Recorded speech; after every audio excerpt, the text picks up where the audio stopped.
મિત્રો આ વાર્તા સાંભળશો તો ખરેખર તમે ચોંકી જશો। એકવાર પૂરેપૂરી જરૂરથી સાંભળજો। મારું નામ નિશા છે અને મેં અને રવિએ 1 વર્ષ ડેટિંગ કર્યા પછી લગ્ન કર્યા છે। લગ્નમાં અમુક ખાસ મિત્રો અને સંબંધીઓ જ આવ્યા હતા અને મિત્રો રવિ પણ એવું જ ઈચ્છતો હતો કે લગ્ન સાદા અને એકદમ સિમ્પલ રહે તો સારું। અમે લોકો અહીં નવસારી શહેરમાં જ કામ કરીએ છીએ અને ઘર ચલાવીએ છીએ। રવિના માતા પિતા ગામડે જ રહે છે, એ પણ સાદા લોકો છે। જ્યારે પણ મમ્મી પપ્પાને મળવાનું મન થાય ત્યારે તે શહેરમાં આવીને જ અમને મળતા હોય છે। અને મિત્રો અત્યારે તો અમે લોન ઉપર નાનું એવું ઘર પણ લીધેલું છે, કારણ કે પૈસા ન હતા એટલા માટે લગ્નના કારણે મારે અત્યારે નોકરી છોડવી પડી હતી અને અમારું ઘર રસ્તાની બાજુમાં જ છે। અને મિત્રો આ મકાનની બારીમાંથી રસ્તો દેખાય છે, અમારી કિચનની બારીમાંથી પણ રસ્તો દેખાય છે। અને રવિની ઓફિસનો ટાઈમ હતો સવારે 10 વાગ્યાનો। સવારે હું રવિ માટે નાસ્તો બનાવું છું અને મારી નજર અચાનક જ બારીની બહાર રસ્તાની બીજી બાજુ એક છોકરી ઊભી હતી ત્યાં ગઈ હતી।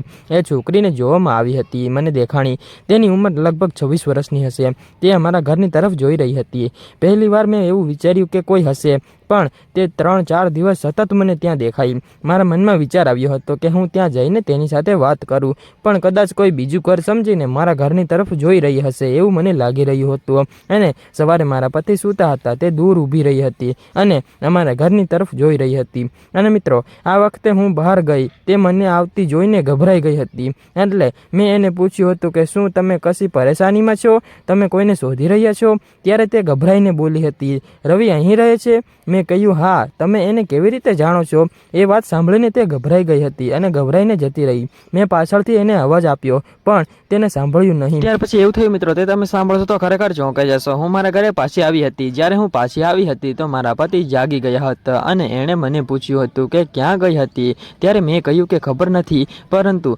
એક છોકરી તે સતત આપણા ઘરની તરફ જ જોઈ રહી હતી અને મેં જ્યારે એની પાસે જઈને પૂછ્યું હતું તો તે તમારું નામ પણ જાણતી હતી અને તમે કોઈ ગોરી સુંદર છોકરીને જાણો છો? રવિ આ સાંભળીને ગભરાઈ ગયા હતા અને મિત્રો એ બોલ્યા, પણ પાગલ થઈ ગઈ છે કે શું? કોઈ કંઈ પણ બોલશે અને તું માની જશે? પરંતુ આ વાત સાંભળ્યા પછી રવિના ચહેરાનો રંગ એકદમ ઉડી ગયો હતો। એટલે કે મિત્રો એનો કંઈક ચહેરો જ બદલી ગયો હતો અને મારા મનમાં પણ કંઈક વિચારો આવવા લાગ્યા। રવિ જ્યારે સાંજે ઘરે આવ્યા હતા ત્યારે મેં આ વિષય ઉપર કોઈ વાત ન કરી અને બીજે દિવસે હું વહેલી સવારે જાગી ગઈ હતી તો રવિ પહેલેથી જ જાગી ગયા હતા અને હું કિચનમાં ગઈ હતી ત્યારે કિચનની બારી એકદમ બંધ હતી અને હું મુશ્કેલીથી ખોલવા જઈ રહી હતી, પરંતુ મિત્રો હું કોશિશ કરી રહી હતી પણ ઉપરની કુંડી મારાથી ખુલતી ન હતી, કારણ કે મારી હાઇટ થોડીક નીચી હતી એટલે હું હંમેશા નીચેની કુંડીથી બારી બંધ કરતી હતી, પરંતુ આજે બારીની ઉપરની કુંડી પણ બંધ હતી। એટલે મેં કોઈ પણ રીતે કુંડી ખોલી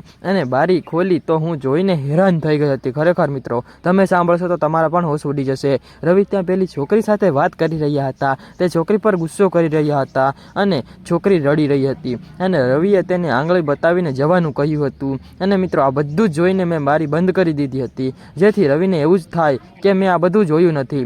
અને રવિ ફરી ઘરે આવી ગયા હતા। મેં એવું બતાવ્યું હતું કે જાણે મને કંઈ ખબર જ ન હોય અને મેં કાંઈ જોયું જ ન હોય એવી રીતે। હવે મને એના ઉપર વિચારો આવવા લાગ્યા હતા અને મિત્રો રવિ મારી સાથે શું છુપાવી રહ્યા છે મને કોઈ વાત સમજાતી ન હતી। મેં રવિ સાથે લગ્ન કરીને કોઈ ભૂલ તો નથી કરીને? આખરે એ છોકરી કોણ છે એ મારે જાણવું તો છે જ, હું જાણીને જ રહીશ। અને રવિ એની પર એવો ગુસ્સો કેમ કરી રહ્યા હતા એ મને નથી ખબર। મારા પતિ નાસ્તો કરી અને ઓફિસે જતા રહ્યા પછી મેં રવિના બધા જ મિત્રોને, જેને હું પણ જાણતી હતી, તેને મેં ફોન કર્યા હતા, પરંતુ કોઈએ પણ તે છોકરી વિશે કંઈ પણ જાણતું ન હતું। મિત્રો મને પણ કંઈ સમજાતું ન હતું કે આ બધું શું થઈ રહ્યું છે, મારે જાણવું હતું એટલે હવે હું જાણીને જ રહીશ। હું રવિને પૂછવા માંગતી હતી પણ મને ખબર હતી કે રવિ મારી સામે ખોટું જ બોલશે, કારણ કે એ મારાથી વાત છુપાવી રહ્યો હતો। અને ત્યાર પછી મેં એ છોકરીને ઘરની આસપાસ જોઈ ન હતી। આવું બધું વિચારીને મારી તબિયત બગડવા લાગી હતી અને રવિ મને કહેતો હતો કે શું થયું છે, તારું ધ્યાન રાખ અને ડૉક્ટર પાસે જા અને દવા વગેરે કર, પણ તેની વાત મને બિલકુલ સારી નહોતી લાગતી। અને એક દિવસ મારી તબિયત વધુ ખરાબ થઈ ગઈ હતી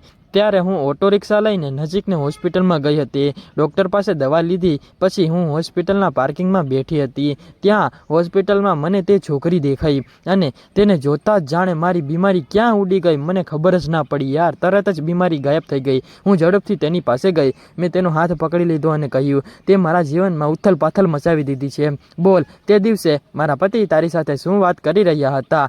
તારો અને મારા પતિનો શું સંબંધ છે અને આ બધું કોણ છે અને તું કોણ છે અને આ બધું શું કરે છે તું. તે પછી તેણે કહ્યું. તે સાંભળીને મને પણ લાગ્યું કે મારો પતિ એવો છે, તેણે આટલી મોટી વાત મારાથી છુપાવી. સાંજે જ્યારે મારા પતિ ઓફિસેથી ઘરે આવ્યા હતા ત્યારે તે છોકરીને અમારા ઘરમાં જ જોઈને ચોંકી ગયા હતા. મારા પતિ એકદમ ચોંકી ગયા અને હું એ છોકરીને મારા ઘરે લઈ આવી હતી. હું પણ તેની બાજુમાં જ બેઠી હતી. રવિ તેને જોઈને બોલ્યો હતો તો તે આ બધું તેને કહી દીધું. એમને મેં તને મારી ફેમિલીથી દૂર રહેવા માટે કહ્યું હતું ને. મેં કહ્યું રવિ થોડીક તો શરમ કરો યાર, શરમ તમને કેટલા કઠોર છો, તમે તમારી સગી બહેનને મદદ કેમ નથી કરી રહ્યા. તે છોકરી વૈશાલી હતી, રવિની સગી બહેન. વૈશાલી તેની પસંદના છોકરા સાથે લગ્ન કરી લીધા હતા અને આ મારા માટે અને રવિ માટે તેના પરિવારજનોને તેની સાથે બધા જ સંબંધો તોડી નાખ્યા હતા. અને રવિએ કહ્યું હતું કે મારે કોઈ બહેન નથી. મેં કહ્યું આનો પતિ હોસ્પિટલમાં છે અને તેને થોડાક પૈસાની જરૂર છે, ભલે બહેન નથી પરંતુ માનવતાને નાતે તો તમારે તેની મદદ કરવી જોઈએ યાર. અને તમે પણ તમારી પસંદગીની છોકરી સાથે લગ્ન કર્યા છે તો એની સાથે એવું કેમ? આવો તફાવત ના રાખો. તો પછી જે નિયમ તેના માટે છે તે તમારા માટે કેમ નથી? મને ખબર હોત કે તમે આવા વિચારો ધરાવો છો તો હું ક્યારેય પણ તમારી સાથે લગ્ન ન કરાત. તેણે પોતાની બહેનના આંસુઓથી પીગળવા માટે એને હૃદય જ નથી રાખ્યું અને તે વ્યક્તિની છાતીમાં હૃદય કેમ હોઈ શકે? અને મિત્રો ત્યારે મેં આટલું કહીને મેં અંદરથી મારા બધા જ ઘરેણાં કાઢ્યા એટલે કે લીધા અને પછી સંધ્યા સાથે હું મારા ઘરે જ જવા લાગી હતી. અને અમને જતા જોઈ મારા પતિ પણ રડવા લાગ્યા હતા અને વૈશાલી પણ રડવા લાગી. તેને જોઈને રડવા લાગી હતી અને રડતા રડતા રવિ બોલ્યા. અમે બધાએ તેને ખૂબ જ પ્રેમ આપ્યો. પપ્પાએ, મમ્મીએ, મેં તેને રાણી બનાવીને રાખી હતી અને તે આજે આવી રીતે એક દિવસ જણાવ્યા વગર ઘરેથી જતી રહી હતી. અમારા પ્રેમ સામે જોયું ન હતું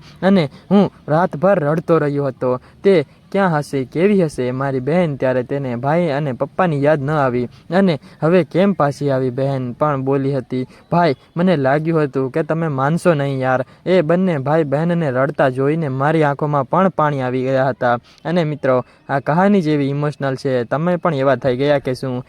પરંતુ આંસુઓની સાથે બધા જ દુઃખ જતા રહ્યા. મેં લોકો પાસે સંધ્યાને લઈને હોસ્પિટલમાં ગયા પણ મમ્મી પપ્પાને પણ બોલાવ્યા હતા. બંને દીકરીને પ્રેમથી ગળે લગાવી લીધી અને હોસ્પિટલમાં સંધ્યાના પતિને તબિયત બહુ સારી છે અને ડૉક્ટરોએ કહ્યું હતું કે તેને જલ્દીથી રજા આપી દેવામાં આવશે, એટલે કે ઘરે મોકલી દેવામાં આવશે. અને રવિની આંખોમાં પણ હવે મને એક અલગ જ પ્રકારનું તેજ દેખાઈ રહ્યું હતું. અને મિત્રો રવિ વૈશાલીને કહ્યું હવે કંઈ કરીશ તો માફ નહીં કરું. હંમેશા મારી પ્યારી બહેનની જેમ જ રહેજે અને જીવન બહુ નાનું છે. તમારા અહંકારમાં એટલું સુખ નથી જેટલું માફ કરી દેવામાં છે. સાચું ને મિત્રો? એકવાર કરીને જુજો, જીવન બદલાઈ જશે. ખરેખર મિત્રો તમને આ વાર્તા કેવી લાગી અને મને તમારા વિચારો કમેન્ટ દ્વારા જરૂરથી જણાવજો. આવી વાર્તા તમારી સાથે બને તો તમે શું કરો કમેન્ટમાં જરૂરથી કહી દેજો મિત્રો. અને આ જ રીતે બધી સારી વાર્તાઓ તમે અહીં આ ચેનલ ઉપર સાંભળી શકો છો. અહીં આપેલી શૈક્ષણિક વાર્તાઓ તમારું મનોરંજન આપશે. અને વિડીયો પસંદ આવ્યો તો વિડીયોને લાઈક અને ચેનલને સબસ્ક્રાઇબ જરૂરથી કરી દેજો. આવતીકાલે ફરી મળીશું આના કરતાં પણ સારી એવી સ્ટોરીમાં અને નવા વિડીયોમાં. ત્યાં સુધી આવજો મિત્રો. વિડીયો પૂરો જોવા બદલ આપ સૌ મિત્રોને દિલથી ખૂબ ખૂબ ધન્યવાદ.